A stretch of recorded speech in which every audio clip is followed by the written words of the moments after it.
Konferencijoje lankėsi Lietuvos Respublikos Žemės ūkio ministerijos kaimo plėtros departamento atstovės, kurios pristatė programos aktualijas, projektų darbų ir lėšų įsisavinimo planavimą, strategijų įgyvendinimo finansinius rodiklius. Taip pat bendravo su Druskininkų vietos veiklos grupės atstovais, bendruomenių pirmininkais, atsakė į jiems rūpimus klausimus.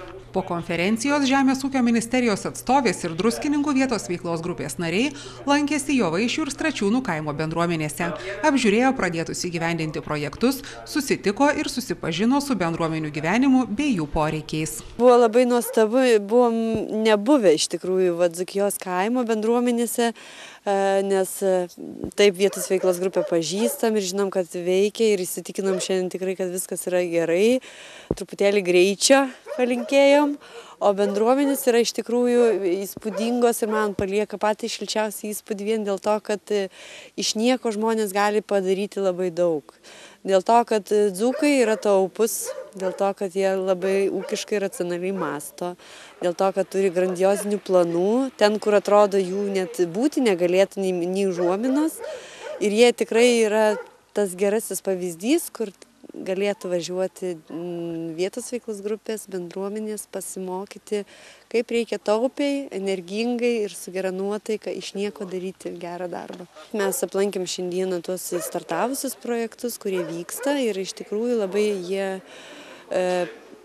įdomiai nusiteikia išnaudoti visas galimybės, visas erdves, pasitelkia savanorišką darbą, tas yra labai gerai.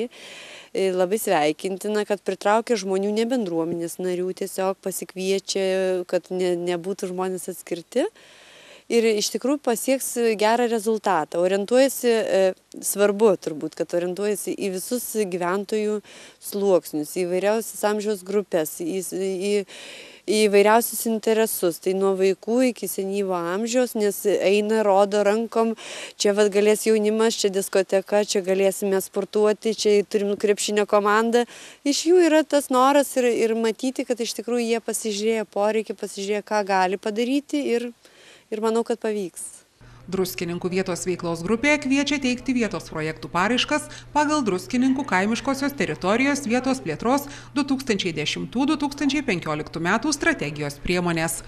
Šios strategijos pirmasis prioritetas – aktyvios kultūros paveldą puoselėjančios ir verslios bendruomenės ugdymas. Antrasis – gyvenimo kokybės gerinimas ir kaimo vietovių plėtros harmonizavimas su Druskininkų kurorto plėtra. Pirmojo prioriteto tikslas – dzūkų kultūros tradicijų, vietos patriotizmo ir bendruomeniškumo pagrindų sutelkti kaimo gyventojus, bendrai spręsti jiems svarbius reikalus, imtis verslo ir realizuoti kaimo vietovėse turizmo verslo plėtros teikiamas galimybės. Antruoju prioritetu siekiama užtikrinti socialiai atsakingą kaimo atnaujinimo procesą ir efektyviau pasinaudoti vietos plėtros galimybėmis, kurias suteikia Druskininkų kurorto kaimynystė. Paraiškas teikti galima iki gruodžio 19 dienos.